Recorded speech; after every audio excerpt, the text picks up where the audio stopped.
Join us today as we go to the John Naka Memorial Exhibit here in Nisei Week in LA.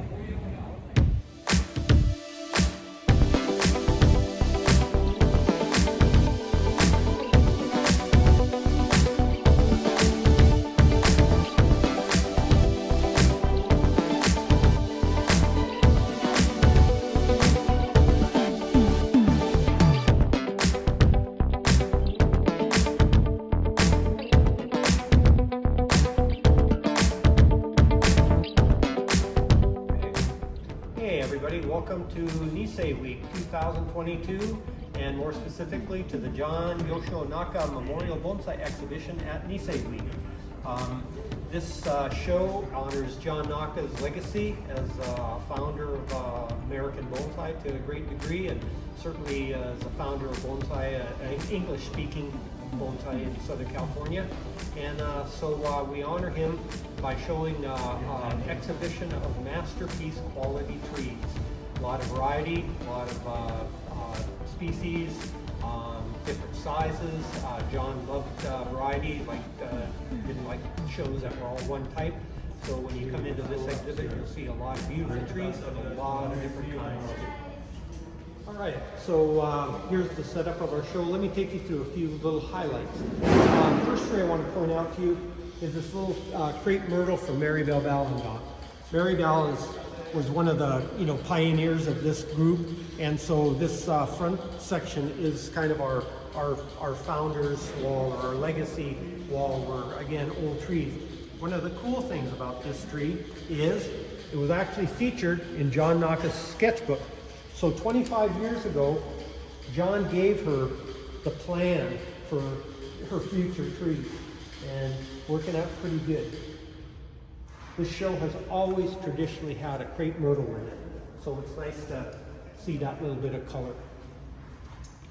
So this is another very significant tree in this exhibition, in that it's a John Naka tree, but more importantly, the tree was featured in John Naka's Bonsai Techniques 2.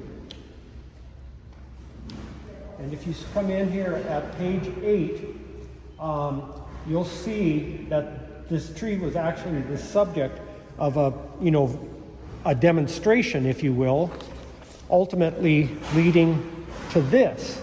And you can see this tree came from the Clark collection in Fresno at Shinzen Gardens, and Bob and his crew have really gotten it to be pretty close to what it was way back when. So that's an accomplishment. Another nice tree on this back wall is Shimazu's Shimpaku. Tak really is a master at grafting, so he puts just beautiful Itoigawa and Kishu Shimpaku grafted onto the California trunks, and great combination. And definitely his work is distinctive. You can really recognize it. And final legacy to highlight here is a John Naka rock clasping black pine, and just a beautiful stone, again a spectacular old piece from our founding master and the man whose legacy we celebrate here. We can walk up this row a little bit, and I'll point out this Korean hornbeam. This is Lindsay Shiba's tree, and again, just a gorgeous, magnificent tree. Rootage, trunk, foliage, the leaves are so well managed. Yeah, spectacular. And of course, in this setting where you just see the tree up well lit against a white background and nothing to distract you, how sweet is that? Just a great way to view a tree. As we work our way down here, I'll highlight another juniper. This is Procumbens nana. This is quite an old tree. This has been styled and designed by an upcoming Southern California bonsai master, Julian Tsai. He's developing a clientele, and you can see his work is pretty nice, pretty sweet, very healthy looking tree for midsummer too. As we go along, there's a tree here in the corner that is kind of a game changer for me, because I've always understood that eucalyptus were about impossible to grow as bonsai because they didn't like containers. Where here, L. Nelson has a Eucalyptus Forest. And obviously really healthy, doing well, and you can tell by how it's shaped, it's been there for a while. So I'm gonna have to change my story when I talk about eucalyptus from now on. I'm also gonna have to ask Al what his secrets are. Got some other interesting trees along this back row. Joe Galgo's big olive stump. And then Steve Iwaki from up in the Bay Area brought down a coastal redwood. He also brought a nice little shimpaku. But next, let's take a look at Michael Roberts' cork oaks. Michael Roberts he has the best cork oaks in bonsai that you'll see. His trees are always a delight to have in the show because they're exquisite. Their shape, their structure, their proportions, these big powerful trunks and massive canopies. Always a tree worthy of going and looking inside and really checking out.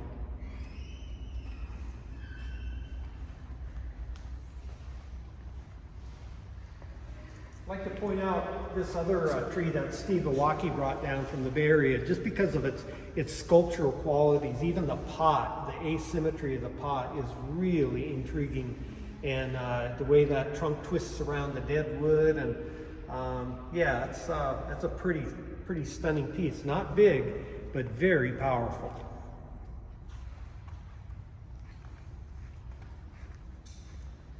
And maybe finally on this outside perimeter, let's talk about Marian Yamaguchi's cork bark pine. I'm sure this, like all their trees, goes back to George, but the blades of corking on there are phenomenal. How that tree has made it so many years without seeing more of that cork be knocked off, that just is amazing. And it's phenomenal shape too, great color, evenness of the needles. So again, an old tree that's been handled really beautifully. We've got a little middle island here too, and there's a couple of trees worth noting on it. This is also a John Naka legacy tree, this black pine. This is really probably classic John Naka. The proportion of this tree, the taper in it, the branch structure, that rounded crown, the way everything's layered out. This tree probably epitomizes John's bonsai philosophy. It's a classic moyogi, informal upright, got a little bit of a slant quality to it. John always had this extra added movement in the lower portions of his trees. They always had an intriguing extra jog. They just didn't come up and do something predictable. So again, when you look at the root mass and how the root mass is supporting the lean of the tree, counterbalanced by that branch and stuff, again, it's pretty classic John Naka approach to bonsai here. And let's go right here. This tree, it's an unusual species. When you look at this first, you go, oh, that must be a shimpaku, a juniper of some sort. But it's actually an eastern red cedar. And you can see the foliage is a little bit wild, but makes for a beautiful tree. And again, a lot of times when you see these growing in nature, they're pretty straight. So to actually see something like this has been trained for quite a while. So again, a nice old bonsai. And now let's go around to the other side and maybe wrap up with some real little jewels. So this is a collection of some Shohin trees from Peter Makshep. And again, his work is stunning. There's a pomegranate, a ficus, and then up above there's a Princess Persimmon, and ultimately getting to the very top, a shimpaku up there. But you can see his work, and look at those persimmons, coming in about another month. They'll start turning color, and those should be spectacular when it comes more to the fall. So I'm hoping you're enjoying what you're seeing, and if you want to see the trees live, come on down. We're open 10 to 5 all weekend long, August 20th, 21st. So yeah, see you here this weekend.